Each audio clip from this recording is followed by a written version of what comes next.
Vamos esperar as pessoas entrarem aqui. Boa tarde, Beta.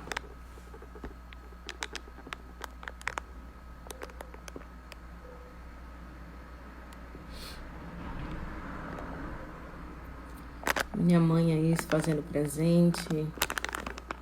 Pagou já já com a gente.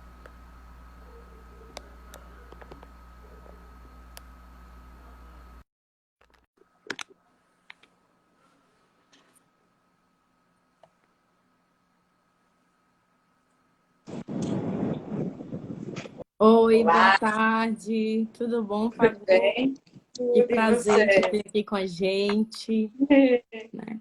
Essa Muito mulher bom. indígena, potente na política em São Paulo. Vamos que vamos, né? Vamos que Você tá bem? vamos. Tô bem, querida. Tá bem?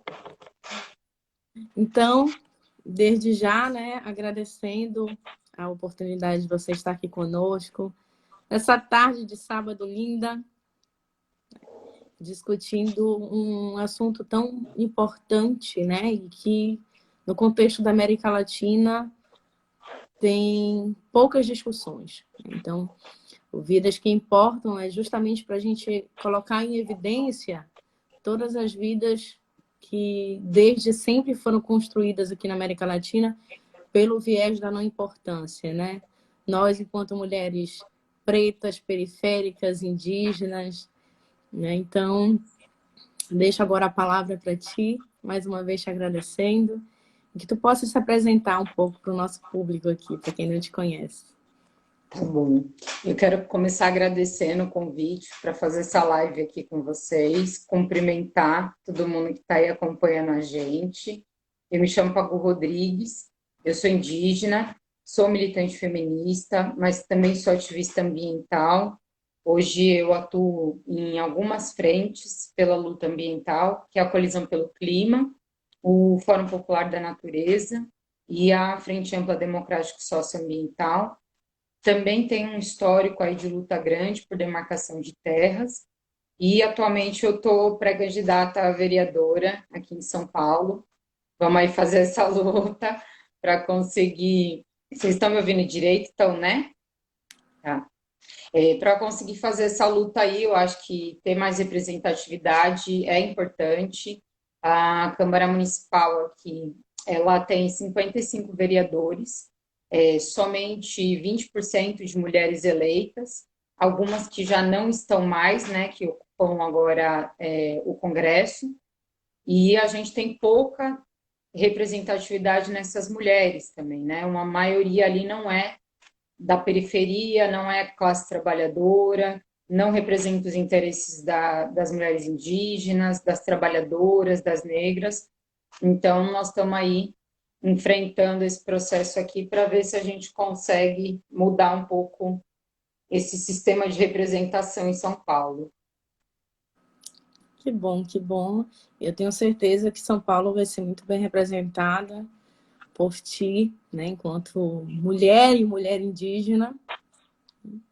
E aí vamos falar um pouco, né, quero te ouvir um pouco, né, sobre o feminismo indígena e te dizer que depois temos algumas perguntas. Então, assim, a gente tem pensado, né, sempre em dois blocos. Então, no primeiro bloco, a gente te ouvir, né, eu né, também me apresentar para quem eu vejo que tem pessoas novas aí, né?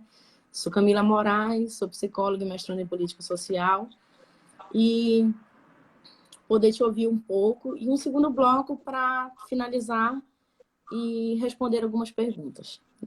Tem Tá bastante ótimo. perguntas. Eva, eu gosto. Gosto Então, mesmo. vamos lá agora, Fagu. A palavra é toda tua. Bom, eu acho que quando a gente pensa o feminismo, no último período a gente tem muito colocado essa questão, né, do feminismo indígena, do feminismo negro, mas eu gosto de partir de uma chave, gosto mesmo de partir de uma chave anterior, que é pensar o feminismo da perspectiva que a gente sempre colocou ele como projeto de igualdade para o mundo. Não tem como a gente no Brasil discutir feminismo sem a concepção de gênero, raça e classe conjuntamente, né, interseccionada. A gente faz, às vezes, a divisão da discussão porque é mais fácil para as pessoas assimilarem tudo o que a gente está debatendo, mas a verdade é que num país, né, cuja estrutura de classe é muito desigual, que foi fundado na escravização dos corpos das mulheres indígenas, das mulheres negras, não tem como pensar a revisão desse processo todo sem considerar essas três chavinhas aí, que é gênero, raça e classe. Então, a gente fala de feminismo indígena para que as pessoas possam compreender que as mulheres indígenas, há muitos anos, há muitos séculos, assumem várias lutas diferentes, mas que muitas vezes essas lutas, ou a liderança que nós, mulheres indígenas, vimos fazendo nos últimos anos, não tem um reconhecimento exato nas esferas de poder ou de representação política. E se a gente pegar a concepção originária da maior parte dos povos indígenas aqui do Brasil, quase todos eles têm uma origem mais matriarcal. Ou seja, a estrutura de poder, ela não é desigual entre homens e mulheres, e as mulheres, via de regra, têm espaço de decisão, têm poder de decisão e de tomada de decisão política dentro dos seus povos. O que a gente viu acontecer com o processo de invasão colonial é que, efetivamente, o Estado brasileiro e o patriarcado no Brasil se funda com base no sequestro e no estupro das mulheres indígenas. A gente tem uma política que foi colocada, e eu gosto de trazer essa como marco histórico, assim, fundante dessa estrutura de Estado, da expropriação de terras indígenas, que é 1755, né? Não que até 1755 não havia o estupro, não havia o sequestro, não havia a escravização da mão de obra indígena. É que, a partir dessa data, você tem uma política de Estado consolidada, que é orientada, primeiro, para o genocídio da população indígena, depois para o etnocídio da população indígena, e ela é feita com base nos corpos das mulheres indígenas. E por quê? Para comprovar para o Tratado de Madrid que isso aqui, que hoje é chamado Brasil, era uma colônia portuguesa, você precisava ter uma maioria populacional falante de uma mesma língua, com mesmos hábitos e costumes, com uma mesma cultura e que representasse, em tese, o que era a cultura e a visão de Portugal sobre as coisas. Por quê? Porque o Tratado de Madrid ele vai rever a divisão de terras que era imposta pelo Tratado de Tordesilhas e vai separar efetivamente o que é colônia espanhola do que é colônia portuguesa. Só que assim, você tinha uma maioria de pessoas falantes de uma língua originária, Tupi-Guarani, ou outras línguas indígenas, pessoas que eram registradas com nomes indígenas, porque eram indígenas. Você tinha hábitos, costumes e uma cultura originária. Você estava falando de um povo indígena. 1755, que é o Diretório dos Índios, vai entrar como marco proibicionista mesmo de todas essas regras. Então, vai primeiro proibir o uso da língua indígena, o uso e o registro de nomes indígenas e vai garantir que os casamentos sejam forçados entre mulheres indígenas e homens não indígenas, homens portugueses, colonos. E vai dizer que os filhos desses casamentos são considerados brancos. Portanto, gente, é aí que a gente estabelece efetivamente a tal da cultura do estupro. E todo mundo tem uma história para contar, sabe? Da minha avó que foi pega a laço.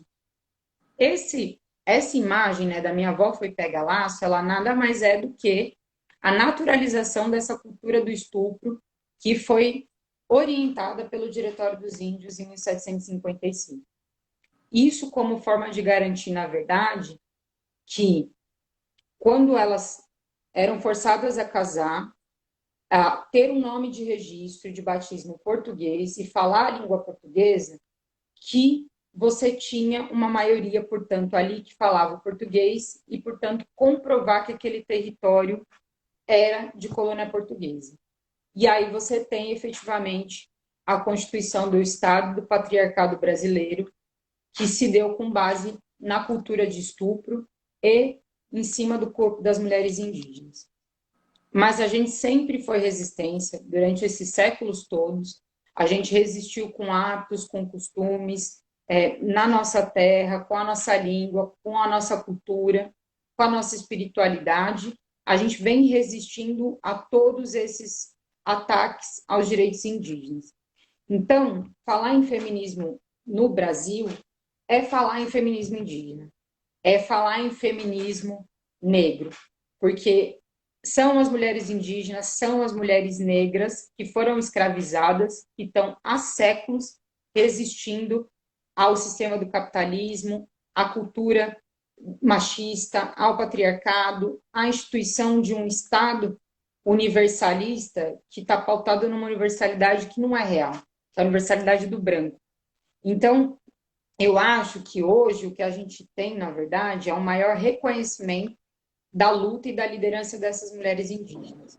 Por quê? Porque, como sistema geral, nós mulheres, todas, né, questionamos essa representatividade do poder, baseada na representatividade de um poder de quem é de fato maioria social, que não são os brancos e não são as mulheres brancas. São as mulheres negras, são as mulheres indígenas que estão aqui, né, na base da pirâmide. Então, eu acho que é um pouco essa a afirmação que a gente vem trazendo. O que a gente precisa agora é de uma representatividade institucional dessa luta que a gente constrói. Seja ela nos espaços da política, seja ela no reconhecimento da luta que a gente faz por demarcação de terras no Brasil, seja na liderança na frente de um movimento social, no espaço de conselhos, nos espaços do fazer da política pública, a gente precisa que as mulheres indígenas estejam em maioria nesses espaços. Eu acho que para garantir com profundidade a revisão desse Estado e a transformação do Estado brasileiro, porque não tem como a gente pensar uma mudança na estrutura do Estado brasileiro sem considerar o genocídio da população indígena e o genocídio da população negra. Se a gente quer efetivamente mudar esse Estado, a gente tem que considerar essa representatividade em todas as frentes.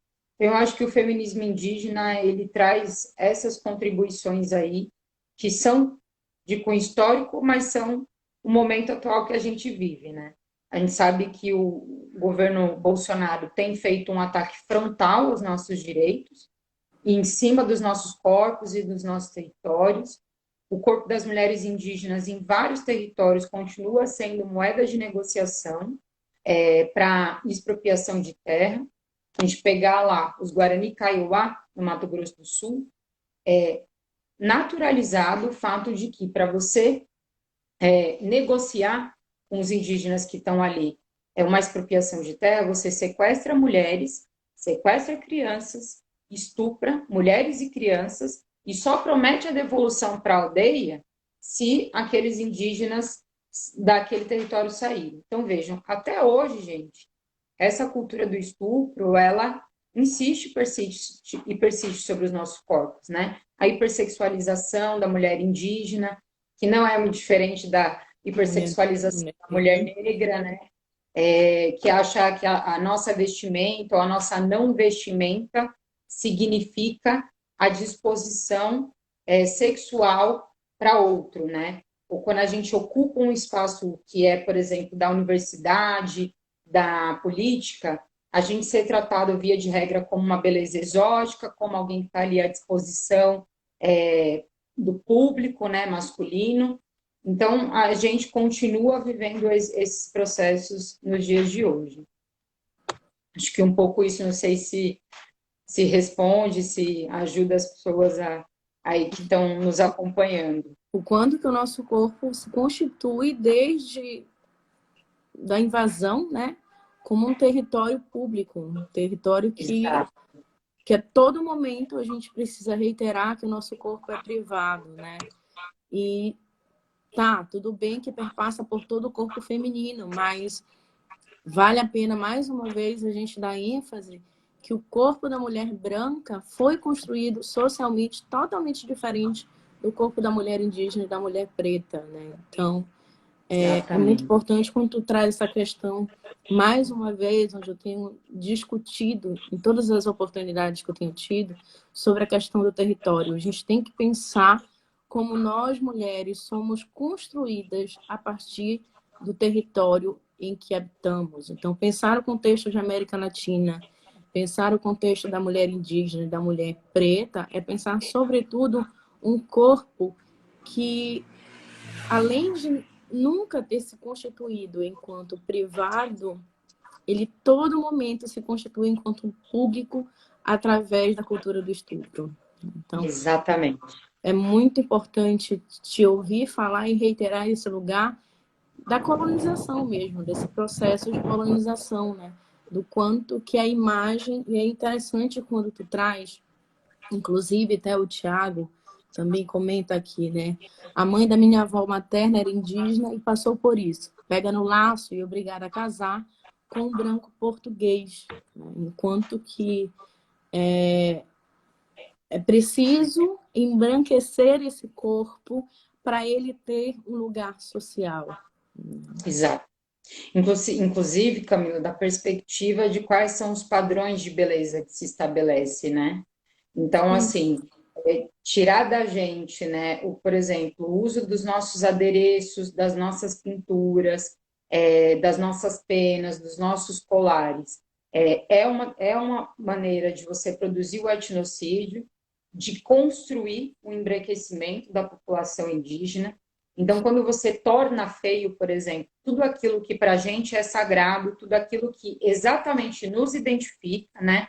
Porque a gente que é indígena, a gente é quando a gente é de fato.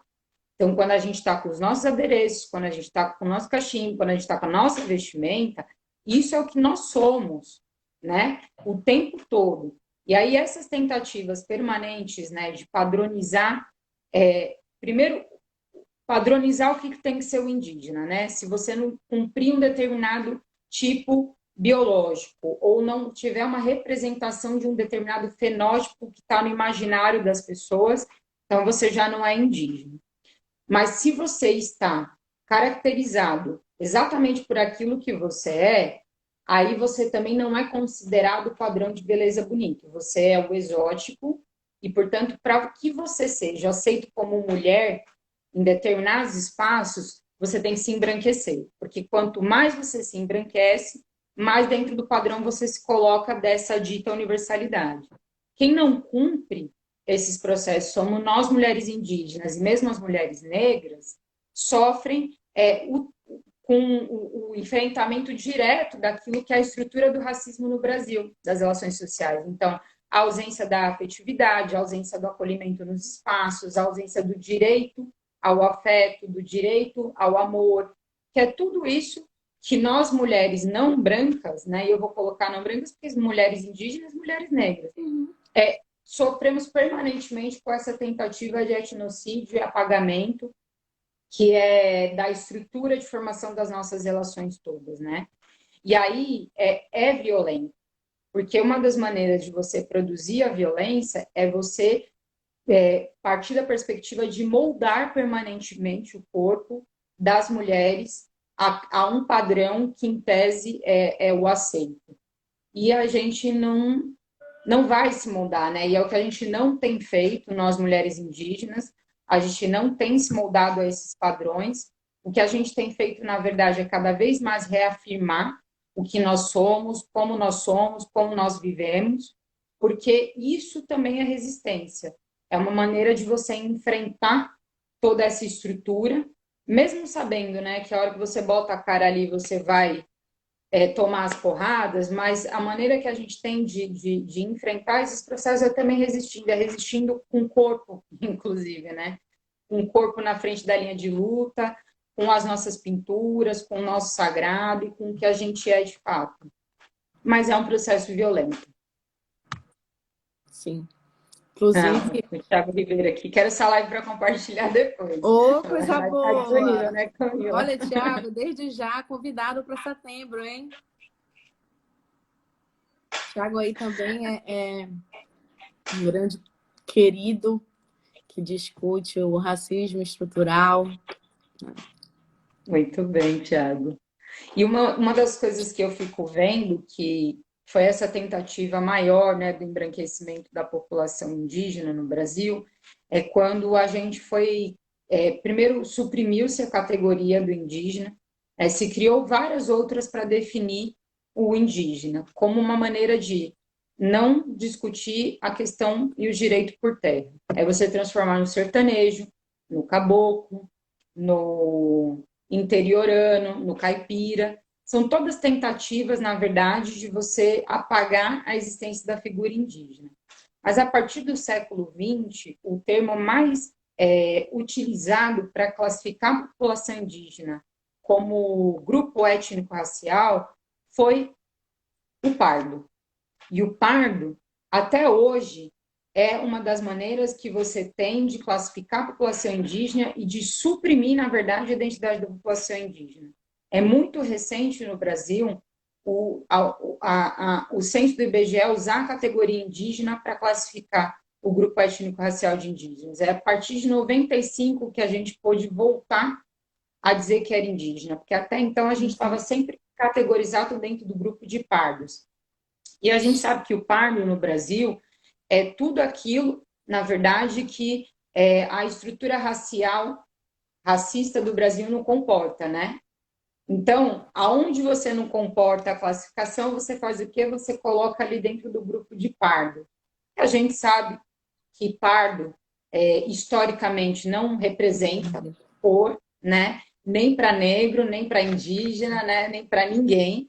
Mas é uma das formas que você teve, primeiro, de colocar a tal da dita democracia racial. Somos um país miscigenado e tarará, então todo mundo que foge ali, né, do retinto ou do padrão fenotípico do índio está colocado aonde? No grupo de pardos. O que é uma grande falácia, vamos combinar, porque se a gente pegar o grupo de pardos hoje, a gente vai olhar ali pessoas negras, pessoas indígenas que ficaram, né, no não lugar do debate étnico-racial no Brasil. Isso é racismo Isso também. é Você racismo. colocar um grupo de pessoas ali, né, com identidades distintas, com vivências e territórios distintos no mesmo lugar, é, é racismo. Para suprimir, na verdade, aquilo que é a identidade originária de cada uma daquelas pessoas que está ali colocada no grupo de pares. Então, é mais uma das violências de Estado. Eu sempre falo, olha, a gente tem que olhar com muito cuidado esse grupo de pardos, porque a gente tem muita gente ali com várias identidades que precisam ser reconhecidas, e inclusive indígenas, que foram colocados em grupo de pardo porque tiveram proibições ou porque nasceram e foram classificados como pardos e que estão ali naquele grupo que a gente não está olhando na completa invisibilidade do debate racial do Brasil. Então, isso é racismo, isso é uma tentativa de embranquecimento e de fazer sumir, na verdade, a figura do indígena no Brasil, né? Sim. E o quanto que, bom, eu tenho dito também, né, que pardo é papel, né? Porque tudo É cor de papel, é é só cor de isso, né? papel, não tem nada mais do que isso, né? Inclusive, deixo um dado, né, Pagu? A minha certidão de nascimento, eu estou como pardo, É isso. né? É Então, uma isso, mulher entendeu? preta com todos os fenótipos, né? Tudo, né? Ne- Que a negritude Negóis, carrega. sou, né? Sou colocada, né, enquanto parda. Então, é mais uma pauta para a gente poder pensar esse processo de colonialidade do poder, né? Que Rano já falava Exatamente. sobre isso. Sobre os nossos corpos, né? Porque é diretamente sobre os nossos corpos, né? Você tem muita gente que é indígena, que é registrada, inclusive, como branca, Sim, o que é bastante complicado, né? Então, assim, a gente está muito longe ainda no Brasil, Camila, de efetivamente desconstruir essas estruturas racistas, sabe? Porque a própria lógica do estado de identificação das pessoas, de determinar o que um é e o que o outro não é, ela está pautada nessa estrutura racista. Então, assim, se o próprio Estado continua sendo reprodutor desses processos, significa que a gente ainda tem muita luta para desconstruir isso tudo e para efetivamente ocupar um lugar que seja o da visibilidade, e não esse que a gente ocupa hoje, que é o que eu chamo de não lugar, entendeu? E ainda assim, com essa política de que é o Estado é quem define o que você é e ponto, né? O que é mais absurdo ainda, né? No caso da população indígena, até muito recentemente, o Estado é quem definia quem que era indígena e quem que não era. E veja o absurdo disso, né? As pessoas não estão indígenas, as pessoas são São indígenas. indígenas. Aí vem, você entende? A gente não está indígena para ninguém, a gente é. E aí vem o Estado e é ele quem vai definir quais são os critérios de quem é e quem não é. E só muito recentemente que a gente conseguiu sair desse debate. Eu diria que lá para os anos 2000, de fato, quando a gente estava no governo Lula, que teve um incentivo real para a retomada étnica, retomada territorial, reconhecimento de uma série de etnias indígenas que muitos órgãos ligados à questão indígena, inclusive antropólogos, né, que fazem esse debate mais conservador, diziam que não tinha mais, que estavam dizimadas, que não existiam, enfim. É bastante complicado. Isso Tem também me faz lembrar, né, Pagu, o quanto eu sou da região norte. Embora esteja morando no sul, eu sou da região norte. Então, tu imagina também pensar esse povo indígena e ribeirinha, como eles são colocados, né? Então, Exatamente, meu bem. o quanto que a tua fala me faz remeter esse lugar, né, de... Se a gente for pensar, né, atrás, a gente, no processo, volto a dizer, né, nesse processo de um Brasil estuprado, que não... Foi isso, é isso. É isso, é É isso. isso. O quanto que o norte, né, que é esse território que eu posso falar a partir dele, ele, as mulheres afro-indígenas, inclusive, né, têm não só, né, os seus corpos violados, inclusive Olá. a questão também territorial. Exatamente. Então, são mulheres que não conseguem mais sobreviver do seu artesanato, da pesca, enfim. O quanto que também esse processo de embranquecimento se perfaz na industrialização dessas manufaturas, desses alimentos, né? A tua Que fala, são ela me organizadas faz por mulheres. pensar que são organizados por mulheres, né? Então, Porque a gente tu me sabe faz, que me é, remonta a esse lugar, né? Essas mas que indígenas também ribeirinhas. é de desmonte de relações de poderes. Porque, veja, quando você tem mulheres produzindo um determinado modelo econômico, tá certo? Portanto, este modelo econômico também define como são as relações sociais naquele território. A hora que você desmonta isso para o processo de industrialização, do capitalismo e da exploração, você também desarticula toda uma estrutura de poder que é organizada pelas mulheres, percebe? Naquele território. O Diretório dos Índios tem uma coisa que é muito fundamental, assim, que representa exatamente isso que você está colocando e que acontece até os dias de hoje. O que ele vai fazer? Ele vai se atentar muito, muito especificamente sobre as festividades indígenas e ali no território do norte do Brasil, mas a partir de 1758 isso virou a política geral. Só que assim, nas festividades indígenas daquela região, o que acontecia? Primeira coisa, as mulheres é quem preparavam um tipo de bebida alcoólica. E para algumas etnias isso até hoje existe e tem um porquê. Isso também organiza uma série de relações internas dentro da aldeia.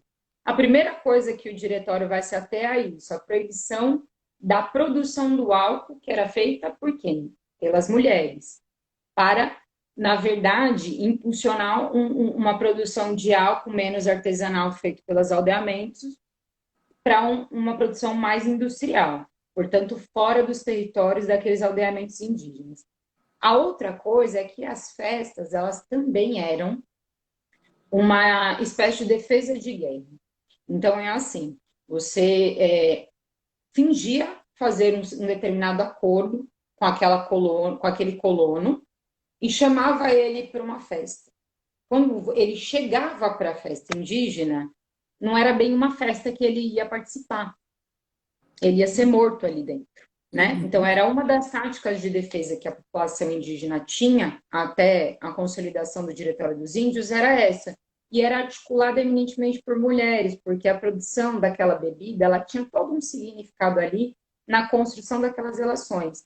E até hoje é assim, né? Quando você pega essas comunidades de mulheres, né, das florestas ribeirinhas, caiçaras, indígenas, toda aquela economia que é produzida não com base no lucro do capitalismo, estrutura outras formas de relação de poder que não é esta que a gente vive sobre a lógica de sistema produtivo do capital, que é hierarquizada, que é do poder do patriarcado, que é da lógica do lucro, da lógica do extrativismo. Então, vejam, não é por acaso que você começa desestruturando exatamente essas economias, desde sempre, porque você desarticula exatamente a maneira de como o poder se organiza na nossa sociedade, que era muito baseado no poder das mulheres e hoje pautado pelo patriarcado, porque o capitalismo, essa engenharia social aí,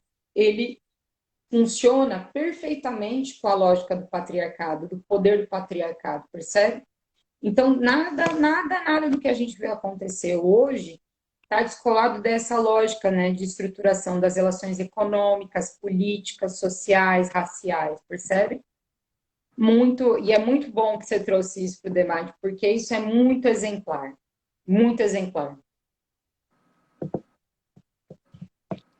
E aí também, né, Pagu, a gente, enfim, uma pergunta, na verdade, que adiantando, né, um pouco, o quanto que se faz urgente ter representatividade de mulheres negras e indígenas, né, assim como LGBTs na política, mas na política, na academia, mas uma coisa que eu também tenho me incomodado enquanto pesquisadora é o fato de que essa representatividade, eu queria um pouco depois te ouvir na política, de que essa representatividade, ela de fato parece não acontecer. No sentido de que eu estou te falando?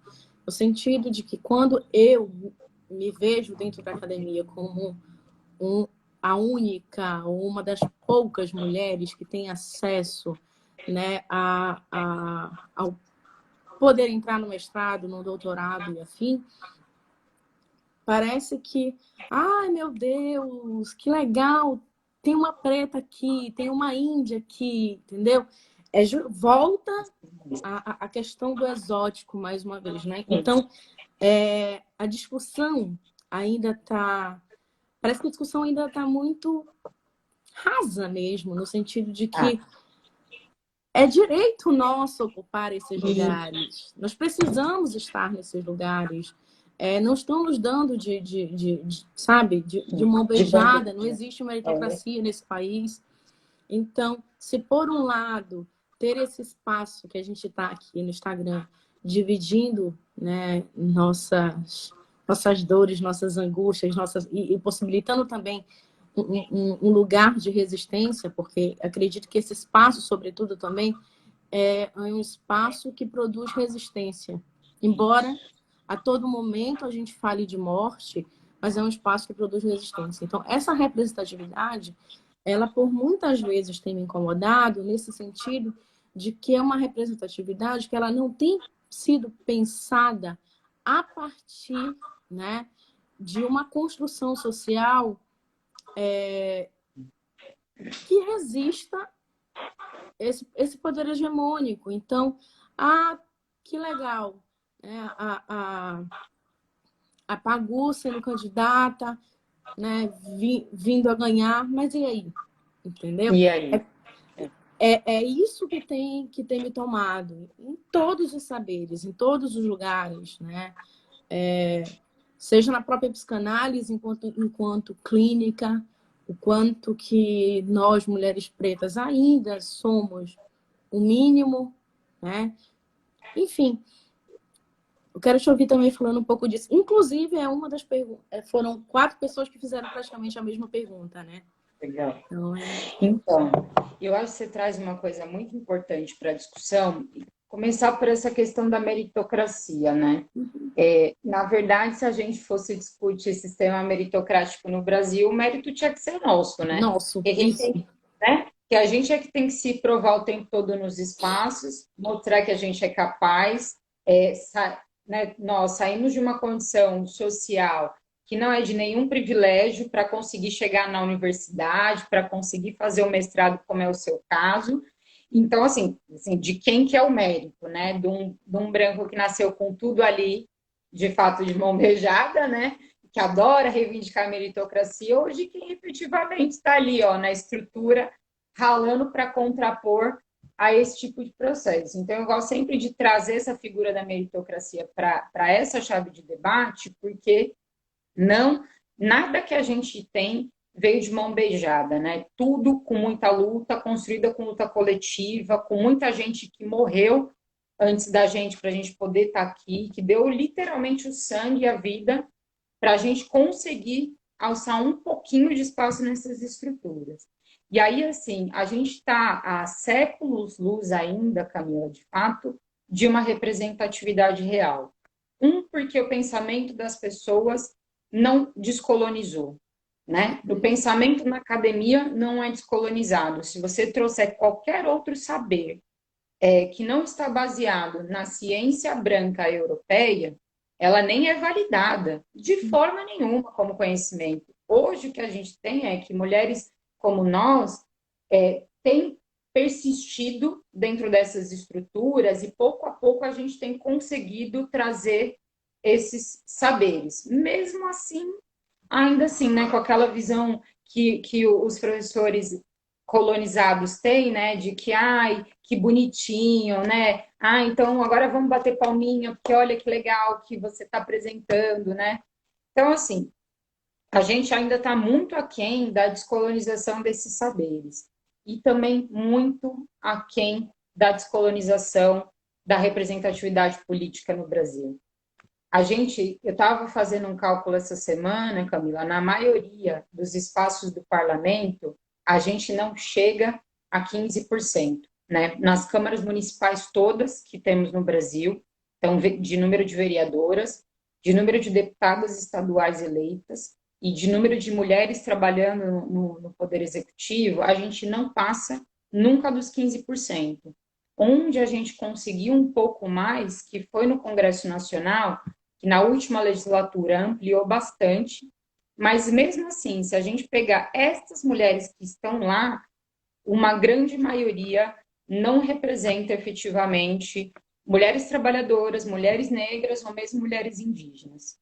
Então a gente está assim a 3 passos, né, para trás, assim, que a gente já tem uma baixa representatividade das mulheres.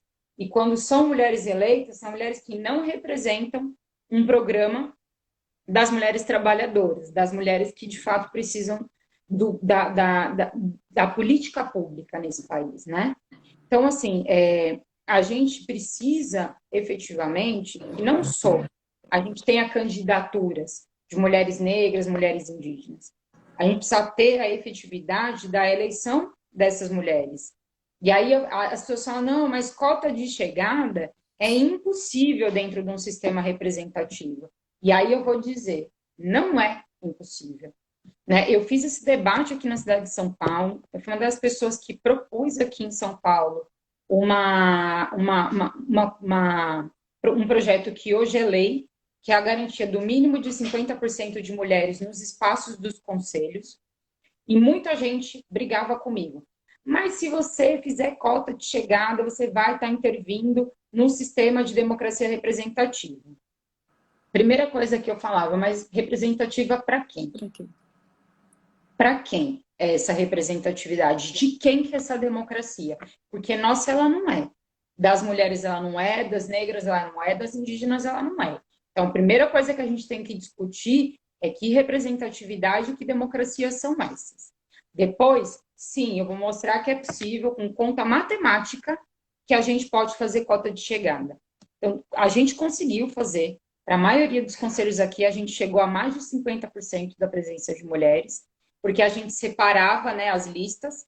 Então, a gente ia pegando um homem e uma mulher, um homem e uma mulher. Se fosse no sistema de representatividade dessa dita democracia branca, jamais essas mulheres teriam chegado nesses espaços, na cota de chegada. A gente só teria o mínimo de mulheres inscritas, que é o que a legislação eleitoral garante hoje, né? 30% de mulheres inscritas. Se elas vão eleger, não sabemos, né? Então aí fiquem aí com a meritocracia de vocês, que é isso que o sistema fala, né? Ganhou por mérito.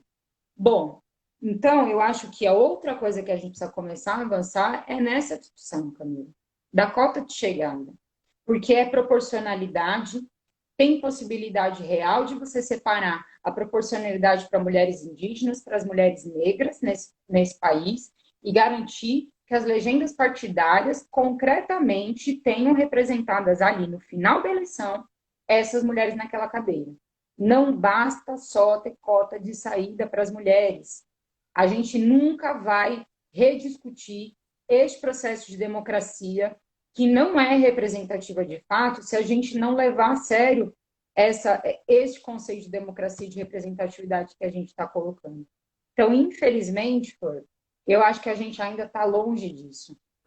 Eu acho que ainda falta muito para a gente atingir patamares de uma descolonização concreta da nossa política brasileira, pautada por esses outros princípios que nós, mulheres, mulheres negras, estamos trazendo aí para a discussão sobre a estrutura do Estado. Não sei se eu consegui responder. Sim, com certeza. Eu fico meio emocionada, assim, eu fico... Sim. Porque dói, né, amiga? Dói pra caramba, a gente sabe que tem muita saída, entende? Mas essas saídas não acontecem porque não é a gente que está ali debatendo nesses espaços, né? A gente continua tendo nesses espaços as pessoas que não representam esses interesses. A maioria continua sendo isso, né? Sim. E o quanto dói justamente no... Enfim, vou ter uma página que eu sigo, que eu não me colonize. O quanto dói é essa questão da meritocracia, porque... É isso. Né, se fosse pelo direito, né? Meritocracia é nossa, né? É toda nossa.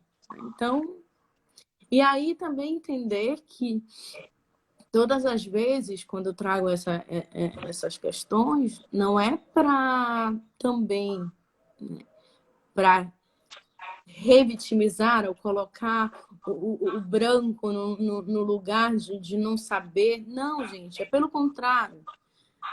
Hoje se está em pauta tanto, né, a questão, eu sou antirracista, por exemplo, e eu sempre digo que para ser antirracista é preciso, primeiramente, eu reconhecer os processos que me colonizam.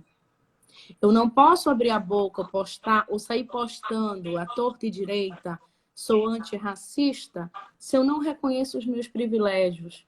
Se eu não reconheço, né, que Camila e Pagu não são na verdade, não é que sejam vítimas, né? Mas não somos vítimas, pelo contrário. O que nós estamos a todo momento dizendo, infelizmente, né, é que as nossas vidas importam, que a nossa cultura ela tem valor, né? Porque veja bem, a meritocracia ela é tão fantasiosa, né, que como é que se pode haver meritocracia num país que mais mata sujeitos pretos e indígenas? Como é que pode haver meritocracia num país cujo a todo instante a gente precisa reafirmar que as nossas vidas importam? Que a todo instante a gente precisa dizer que tu fumar o teu cachimbo faz parte da tua cultura. É né? isso. Assim, eu tenho, inclusive, até brincado com os pares de amigos, dizendo assim, assim como torna-se mulher, mas não torna-se preto e nem torna-se índio, se nasce. É isso. A Então, acho gente que é, né? a gente é, né? Então, a questão étnico-racial é o que nos demarca antes mesmo da classe, da sexualidade, do gênero. Tem É algo que isso. demarca na nossa pele antes, né? E o que É vai isso. nos dizer, inclusive, como vamos ser construídos socialmente. Então, não dá para ter esse debate da meritocracia, não dá para dizer, ah, eu sou antirracista, se eu não reconheço esses privilégios. Privilégios esses, inclusive, que aqui no Vidas que Importam eu trago no sentido de uma política social, reconhecer esses privilégios na política social, reconhecer esses privilégios na própria psicologia, né? Enquanto um saber fundamentado, eurocêntrico, que ainda permanece, mas a gente trazer esse debate, né? A própria, dentro da própria psicanálise, todo mundo diz, como assim da própria psicanálise? Tu vai abrir mão de Freud e Lacan? Não, não vou dizer, não abro mão jamais de Freud e Lacan. Né? Esse que constitui, o Freud constitui o inconsciente e a teoria psicanalítica, e o Lacan retoma a psicanálise para o seu lugar, mas, ora, pensar o território, pensar quem é que está discutindo sobre, sei lá, neurose e psicose no contexto da América Latina, E da população negra, da da população população indígena, negra, da né? população indígena. Trazer esses sujeitos para também falarem, porque esses sujeitos possuem saber. Então, são questões que parecem ser tão óbvias para a gente que Mas para precisam ser a todo momento faladas, não são óbvias. Né? Então, é, quando a gente diz descolonize o seu pensamento, né? Descolonize esse lugar eurocêntrico que colocou todo mundo, né? Rotulado e paginado de um modo igual e que não é. E me parece também pelo menos eu sinto isso enquanto mulher preta, de que as pessoas sempre me perguntam, ai, mas tu não se incomoda de ser chamada de preta? Por que eu me incomodaria? por que que Né? tem que por que que tem O que incomodar? embranquecimento é tão louco É, que o quanto exatamente. que eu não posso chamar né, uma mulher, não, eu não posso chamar de preta, eu não posso chamar de índia, né? Mas é o que a gente é, Mas é o que a gente é. A é o que questão a que se gente é. discute não é o ser preta e o ser índia, né? A questão que se discute é justamente que esses corpos, eles são privados. Esses corpos, eles Exatamente. não são públicos, eles não podem mais ser pensados de modo público. Que nós não somos iguais. Tá tudo certo em não ser igual, desde que a gente entenda os processos estruturais, sociais e econômicos que demarcam o outro. Né? Porque É. senão fica nesse jogo de que nós só somos chamados em novembro, vocês são chamados para discutir, né, no dia, E no dia do abriu índio, indígena só, dia do ou índio. então para questões muito pertinentes, né, no sentido de ambiental, porque também tem esse rótulo que o É, índio ele só é detentor do saber é, ambiental. é. Ele não Como se pode a estar na gente não política. tivesse visão sobre mais nada, exatamente. O preto ele só pode discutir racismo, porque, Só. né, é só isso. Então eu tenho batido muito nessa questão de que colegas brancos, amigos, afins, reconhecer os privilégios é, sobretudo, se descolonizar. Sair desse lugar de que somos todos iguais, porque não existe esses todos iguais. Isso é um processo, inclusive, construído socialmente. É, e para fazer, na verdade, transformar em desigualdade toda e qualquer diferença. É para isso que serve esse discurso da homogeneização que não existe, entendeu? É para isso mesmo. É para isso mesmo. Estamos longe, meu bem, de descolonizar. E você está falando dessa coisa da psicologia, eu aprendi um negócio muito legal com vocês, psicólogos negros e negras, que é a ideia do banzo, né? É banzo, é isso? Que é aquela saudade, né? Que não é uma Sim, saudade, como a gente definiria, por exemplo, para um europeu, ou mesmo para um colonizador português. É um processo que vem quase que gravado na memória genética da população negra que foi sequestrada da África, escravizada no Brasil. Aí, se você não traz, eu fico até emocionada, porque se você não traz isso para uma discussão na psicologia, em relação à população negra, como é que você vai discutir psicologia e cuidar da população negra? Só a partir de um padrão eurocêntrico de concepção de psicologia, que é a mesma coisa para a gente que é povo indígena. Como é que você vai discutir psicologia sem considerar a todo o nosso ancestralidade, sagrado, né? O a nossa sagrado. ancestralidade, sem considerar que, olha, a gente tem uma dor secular porque a gente foi tirado do nosso território original. O que, que é para um indígena que tem que viver fora do seu território original? Como é que você vai falar de psicologia se você não levar em consideração isso? Você tratar os indígenas e os negros exatamente como uma pessoa que é branca de classe média, que é outra realidade, que foi moldada dentro daquele padrão eurocêntrico.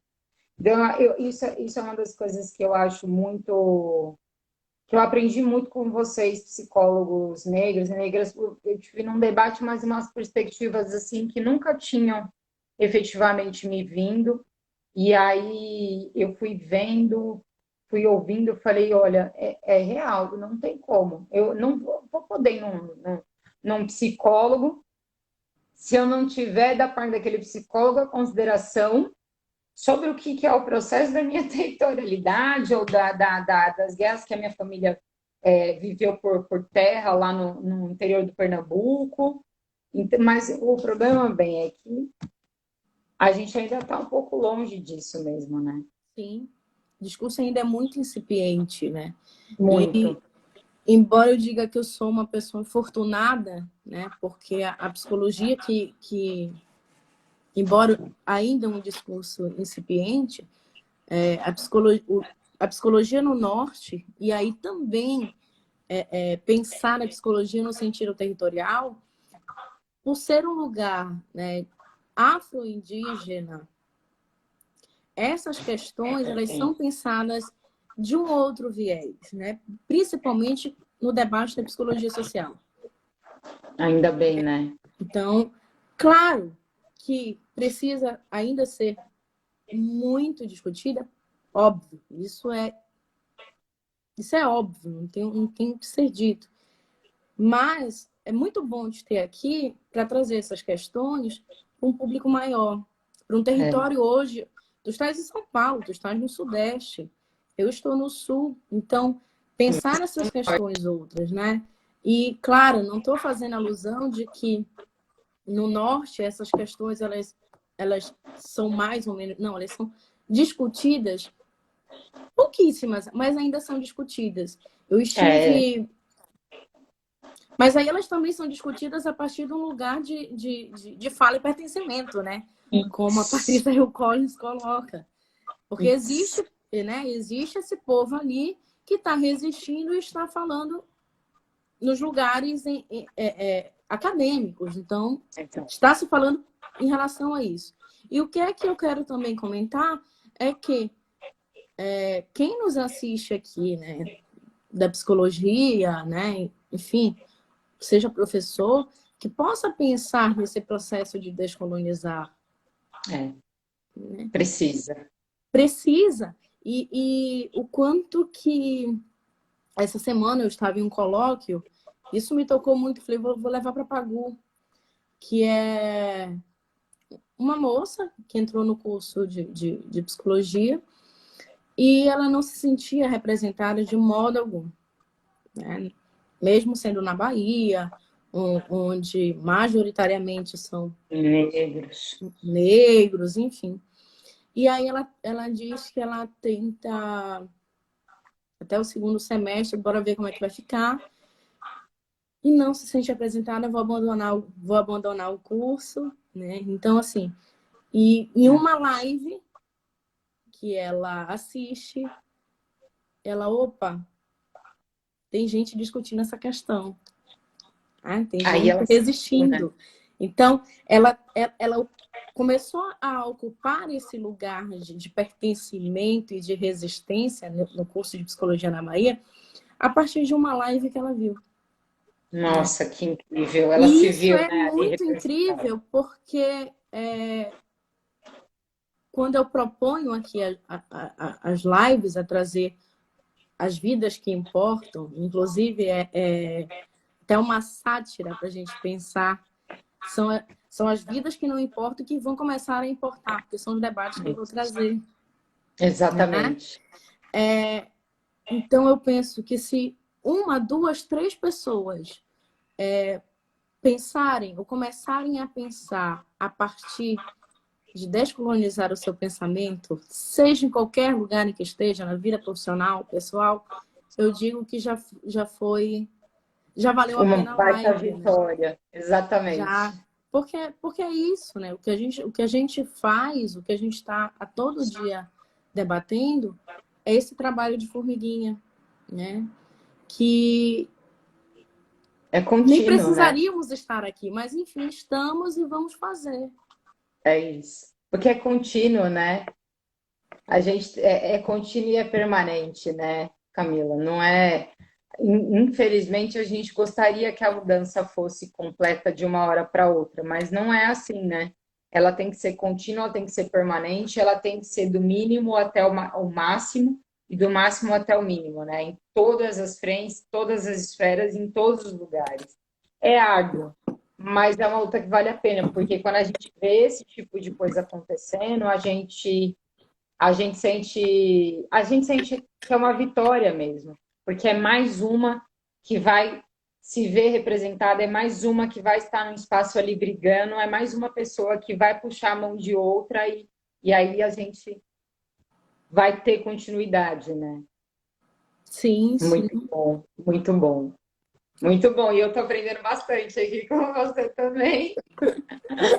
E o quanto que eu brinco também, eu digo que eu brinco falando a verdade. É que o feminismo, né? Eu não quis colocar feminismo interseccional, porque, como tu mesmo inicia a tua fala, ainda é preciso falar sobre o feminismo preto, né? O feminismo indígena, enfim. Mas entender que é isso, as coisas se relacionam, se interseccionam. O tempo todo. E a gente tem que pegar esse para além, né? A gente tem que ver o para além, não dar mais para discutir a questão de gênero sem pensar raça, sexualidade, Não, etnia. Não dá mais, né? não dá. Não Gente, dá, não dá, não dá, não dá mesmo. No Brasil isso já é limite, né? Assim, o feminismo nas academias brasileiras ele se fundou com base nessa universalidade branca e tem mostrado cada vez mais equivocado, inclusive da perspectiva da concepção de políticas públicas, né? Que são políticas públicas que até muito tempo não consideravam a realidade dessas mulheres como nós, negras, indígenas, nem da possibilidade que nós, em vários territórios no Brasil, temos de acesso aos serviços, por exemplo, de enfrentamento à violência contra a mulher. Então, já estamos, olha, mais do que no tempo, na verdade, de a gente, eu não diria nem começar, né? Porque o feminismo, como teoria no Brasil, que começou a ser discutida nas academias ali na década de 70 e pelos movimentos sociais mais organizados, ele surge como um feminismo de raça, classe e etnia. Depois é que Pagu, ele vai, né? rapidinho. Gente, assim, a gente vai encerrar esse primeiro bloco, a gente volta com a Vamos Pagu voltar. para ela continuar, Vamos. tá bom? Já É já a porque dá gente uma hora volta. cai, né? Sim, sim. A gente já Ele volta com a cai. Pagu, continuem conosco, porque ainda tem muita coisa boa aí para se ouvir na Pagu. Boa. Vamos voltar.